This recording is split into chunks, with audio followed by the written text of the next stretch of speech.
নমস্কার, আমি নমিতা, সহজ রান্না চ্যানেলের নমিতা। আজকে আমি বানাবো একটা চুলের জন্য খুব উপকারী একটা তেল, যেটা আমি সবসময় ব্যবহার করি।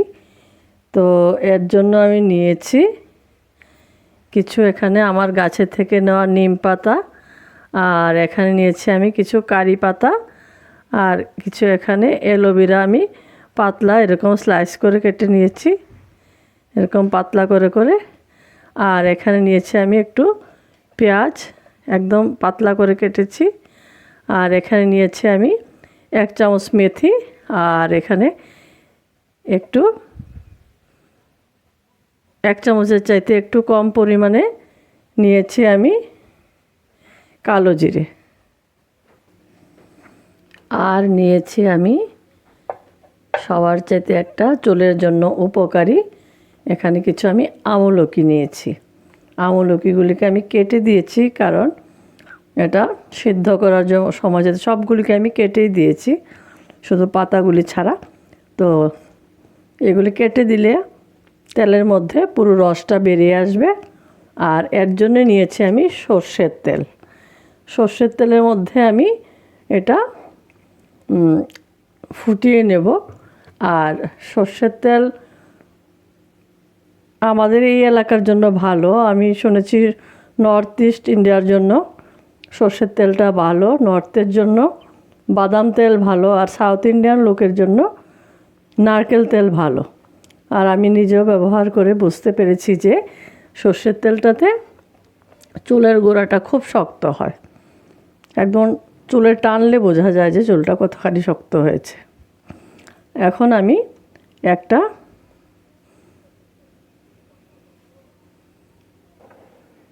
চুলায় বসিয়ে দিয়েছি একটা লোহার কড়াই। তো কড়াইটা একদম গরম করে নিয়েছি, যাতে একটুখানিও তেল না থাকে, জল না থাকে। জল থাকলে এটা তেলটা ফুটে উঠবে। তো এখন আমি এর মধ্যে দিয়ে দেব বেশি করে, তবে আগুনটা খেয়াল রাখতে হবে, যতখানি সম্ভব সিমে রাখা, যতখানি সম্ভব। তেলের মধ্যে যখন আমি সবগুলি জিনিস দেব, তেলটা যাতে মানে ফুটে না ওঠে, একদম ধীরে ধীরে আগুনে, অনেক টাইম লাগবে। আর বেশি আগুনে করলে, হিটে করলে এটা উপকরণগুলি যে উপকারিতা আছে ওইগুলি কমে যাবে। আমি আরেকটু তেল দিয়ে দেব, তেলটা একটু কমেও যাবে। আর একবার করলে এটাকে আমি ফ্রিজে রেখে দিয়ে মাথায় দেওয়ার সময়টাকে গরম করে দিই। তো সবগুলি জিনিস আমি রেডি করে রেখেছি। এখন তেলটা হালকা গরম হলে তারপরে আমি এগুলি দেব, তবে আগুনটা কিন্তু আমি বাড়াবো না, তেলটা একটু গরম হোক। এখন আমি শুরুতে দিয়ে দিচ্ছি আমলকিগুলি,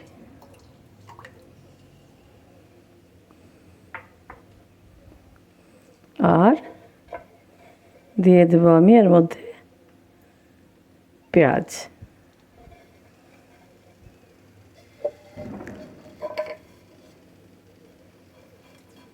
এবার অ্যালোভেরাগুলো দিয়ে দিচ্ছি। এরকম কম হিটে হতে হবে, সময় লাগিয়ে। আর এখানে আছে আমার মেথি, 1 চামচ মতো মেথিটাও দিয়ে দিচ্ছি। কালো জিরা আছে, কালো জিরাটাও দিয়ে দিচ্ছি। আর দিয়ে দিচ্ছি কারি পাতা, আর দেব আমি এখানে নিম পাতা। নিম পাতাটা আর একটু কম করে দিচ্ছি, কয়েকটা থাকবে এখানে। এখানে যেরকমভাবে একটু একটু ফেনা ফেনা আসছে, এরকমভাবেই হবে, এর চাইতে আগুন বাড়াবোই না। লোহার করে যদি একটু গরম হয়ে যায়, তাহলে আমি সম্ভব হলে আরও কমিয়ে দেবো। আমি যতখানি সম্ভব আমি কম করে দিয়েছি, কিন্তু এটাতে ভালোভাবে করতে ফেনা উঠলে হবে না। আমরা তরকারি ফোড়ন দিতে যেভাবে একদম গরম হিটে করে এইভাবে করা চলবে না, একদম অল্প আঁচে করতে হবে। আমি এটা কাছে থেকে দেখাচ্ছি, যেরকমভাবে সাইডে থেকে একটু একটু করে হচ্ছে এরকমই হতে হবে। এইভাবে করে করে আমার পুরো যতগুলো উপাদান আছে এগুলি যতক্ষণে হবে কালো কালো, তারপর এটা তেলটা হবে, ততক্ষণ এটা চুলে রাখতে হবে। আপনারা আমার রেসিপিগুলো যদি পছন্দ করেন তাহলে আমার চ্যানেলটাকে সাবস্ক্রাইব করে দেবেন, আর আজকের এই রেসিপিটা ভালো লাগলে লাইক, কমেন্টস আর শেয়ার করে দেবেন। এইভাবে পুরোটা ফেনা হচ্ছে। লোহার কড়াই এমনিতেই আগুন কম থাকলেও একটু হিট হয়, তো এইভাবে হবে। আমি লাস্টে আবার দেখাবো।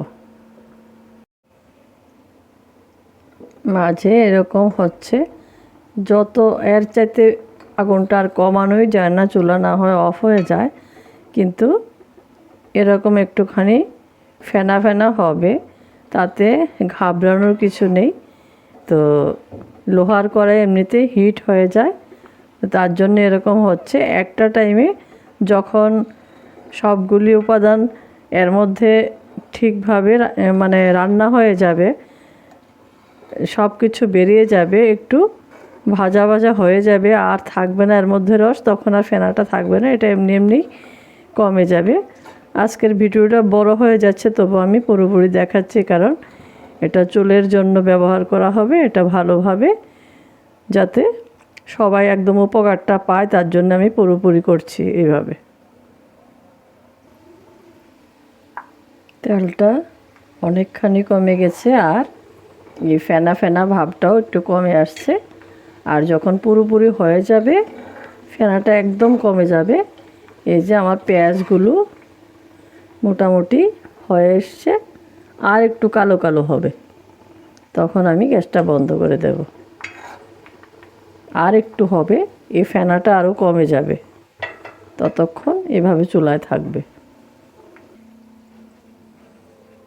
তেলটা হয়ে গেছে, সবগুলো একদম মুচমুচে হয়ে গেছে।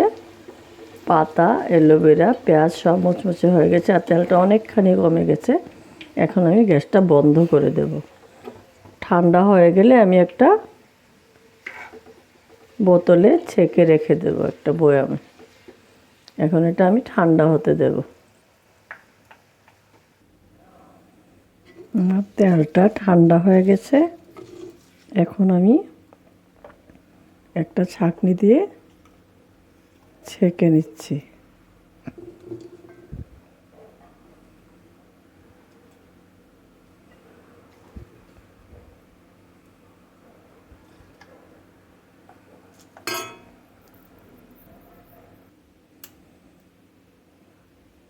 আমার অতখানি তেল হয়েছে, এখনও তেলটা পড়ছে। আমি আর একটু সময় রেখে দেবো এর মধ্যে তেলটা ঝরার জন্যে। তারপর আমি এটাকে ফ্রিজে নিয়ে রেখে দেব। যখন যখন আমার দেওয়ার সময় হবে আমি বের করে হালকা গরম করে নিয়ে নেব। আর এটা চুলের জন্য খুব ভালো। চুলের গোড়া শক্ত হয়, নতুন চুলও গজায়, আর চুলটা খুব সুস্থ থাকে।